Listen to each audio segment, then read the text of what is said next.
and today we're reacting to the most painful extreme sports deaths ever. How y'all doing today, man? The horse. What if I start calling y'all that?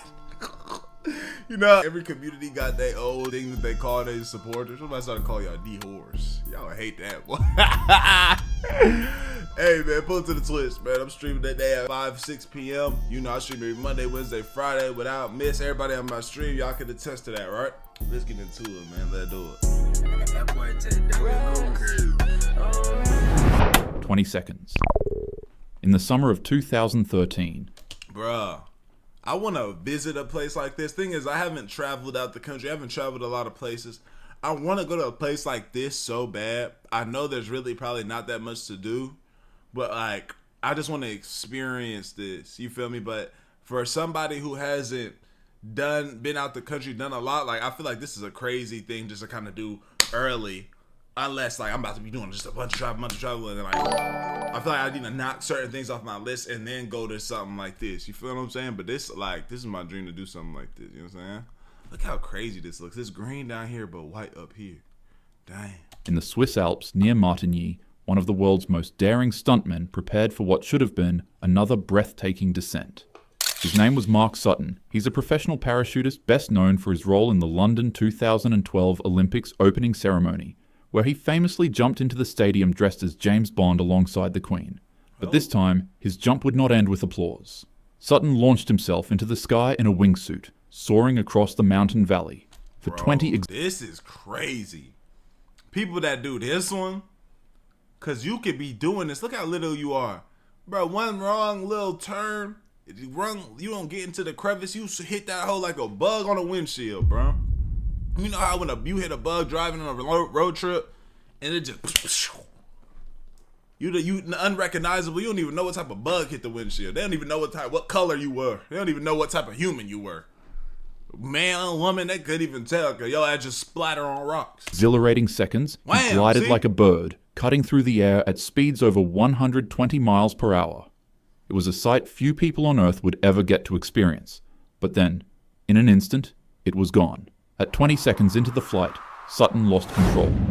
His trajectory veered off the correct pathway, and before he could recover, he slammed into the side of the mountain. Okay, yeah, damn. I forgot what the video was about. I was doing so much talking in the beginning that I guess I didn't even see that coming. When they found him, his body was unrecognizable, and they were only able to confirm that it was him through DNA scans. Investigators later examined footage of the jump to understand what went wrong. Nobody knows if it was a miscalculation, a heavy gust of wind, or simply the razor-thin margin of error that comes with flying inches from the ground in a wingsuit. Hey, what I will say though, he got to pass away doing what it is that he loves though. Like, depending on how you look at that, hey, if I love, sharks, sharks is my favorite thing. It only suits me that a shark, mauled me. He got to go how he loved, bro. You feel me? No matter the cause, the outcome was the same. One of the sport's most skilled pioneers had paid the ultimate price, and there was no bringing him back. Friends described him as fearless, committed, and unforgettable, a man who had lived his life in moments that most people could only dream of. But in extreme sports, even 20 seconds can be enough to determine your fate. Imagine clinging to the side of a speeding train. You climb to the roof with its steel rattling beneath your feet, wind screaming in your ears, and with your body being pumped full of adrenaline. Hell no. That's train surfing, one of the most dangerous extreme sports out there. Yeah, this isn't a sport. This is just young niggas and people being stupid. This isn't like a sport. I don't even want this to even be thought of as a sport. No. This is just dumb shit. Although in reality, it's more reckless thrill-seeking than an actual officialized sport. Damn. It started decades ago in places like South Africa, Russia, and Germany, spreading worldwide as a dangerous daredevil subculture. One of the most prominent areas train surfing has become a part of is New York. On a Saturday afternoon in the Greenwich Village, down in the tunnels of the West 4th Street subway station, trains thundered through the darkness, with their steel frames rattling the walls as they sped past. For most, it was just another commute, but for one man, it was his opportunity to go train surfing. Police say he had been riding on the outside of a southbound F train as it tore through the tunnels. For a few moments, he clung to the side of the moving car, then he climbed to the top, where he felt the rush of air and the roar of the tracks giving him a thrill like none other. I'm pretty sure most of you have played Subway Surfers at least once in your life. Whenever you hop on top of a train... Iconic game. Which one was better, Subway Surfers or Temple Run? Which one? Subway Surfers, Temple Run, or Weed Firm? That's a crazy pull, y'all. Hey, in the comments, comment go to 2013 iPod Touch iPhone games, bro.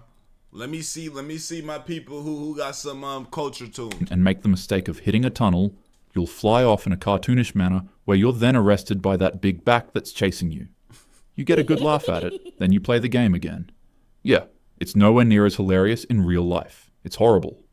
As you could assume from this extremely dangerous and stupid sport, while the man finished climbing to the top of the train to get a gust of fresh air, he'd get more than he bargained for.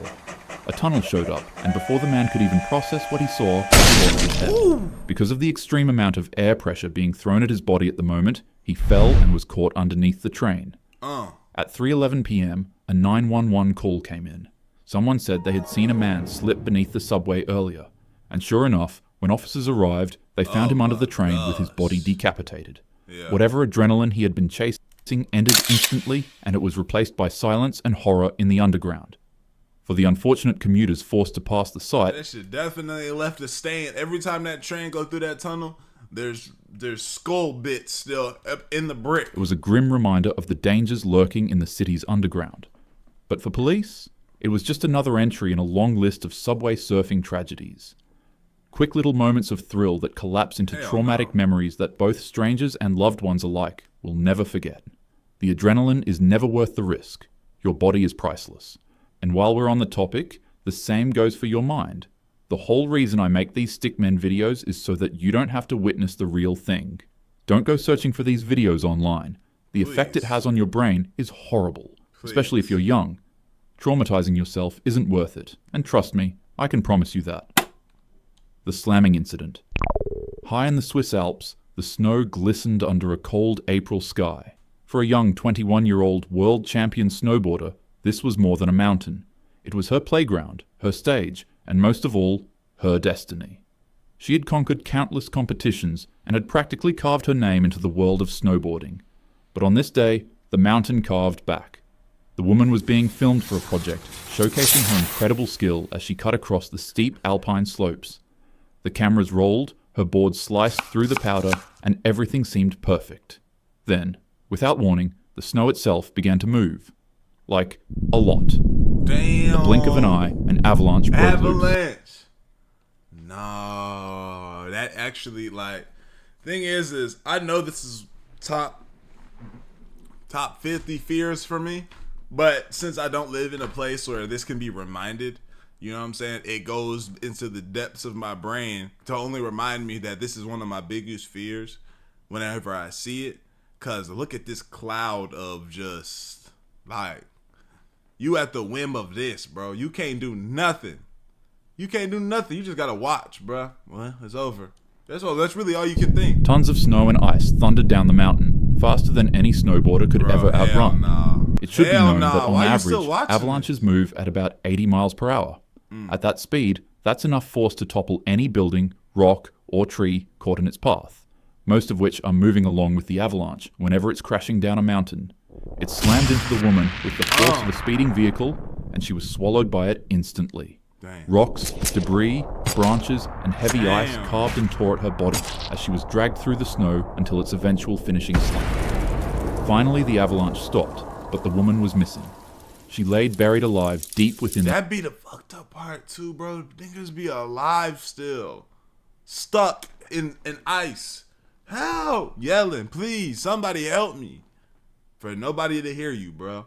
That's crazy. Frozen chaos, crushed and disfigured. Rescue teams rushed in, digging through the snow and desperately searching for her. But by the time they found her, it was already too late. Even with safety gear and avalanche detectors, the force was overwhelming. This woman, once one of the brightest and youngest stars in snowboarding, was gone in seconds. Even champions are fragile against nature. If you're an outdoorsy person like me, always be alert of its dangers. the Red Bull incident. The arena was packed and its air was alive with cheers and the violent rhythm of tradition. In the center, a matador faced down his opponent. Not another fighter, not another man, but a bull weighing more than half a ton, bred for power, speed, and fury. At first, the fight went as expected. The matador waved down his red cape and the bull charged. As you'd guess, in the background, the crowd roared at each narrow escape. With over 2 decades of experience in the ring, this 39-year-old Spanish bullfighter was known as one of the best to do it in his time. He'd toss his cape to one side, effortlessly thwarting the bull's charge. Then he'd do it again, to make the crowd go wild. But then, in a heartbeat, the balance shifted. He'd put up his cape again for the bull to charge past him, but unexpectedly, it caught him. The bull slammed into the matador's face with a force that was so brutal that the horn struck him in his skull, fracturing upward through his jaw and out his eye. He was hit directly in the head by a 1,000-pound bull's horn, effectively splitting his face in two. The crowd fell silent. What is the... Whoa, that's crazy. What? That's a crazy... This pop... Like, I didn't hear about none of this. You would think you would hear about this, right? I don't know when this happened, but you would think you would hear about this.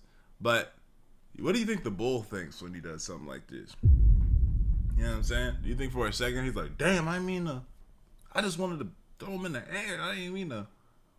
Or you think the bull just like, finally I caught your punk ass? Which one? As blood poured onto the sand, the matador dangled helplessly, impaled by the animal until it heavily thrashed him off of its horn. Yeah.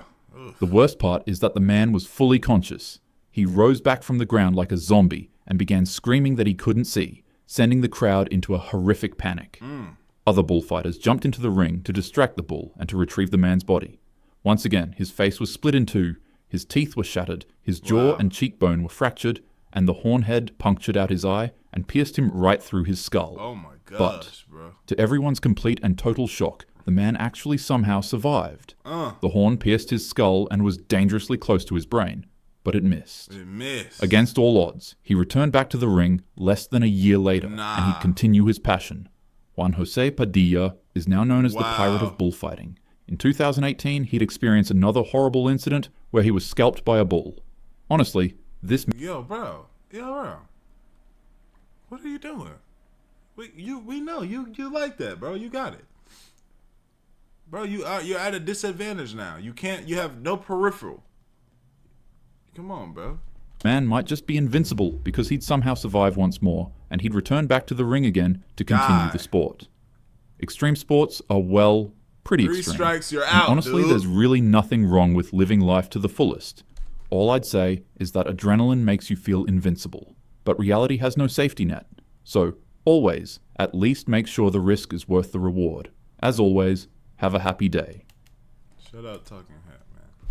Love y'all, bro. I appreciate y'all. Thank y'all for rocking out with me. Pull up to the Twitch tonight. We gonna be watching some good videos, man. I'm excited.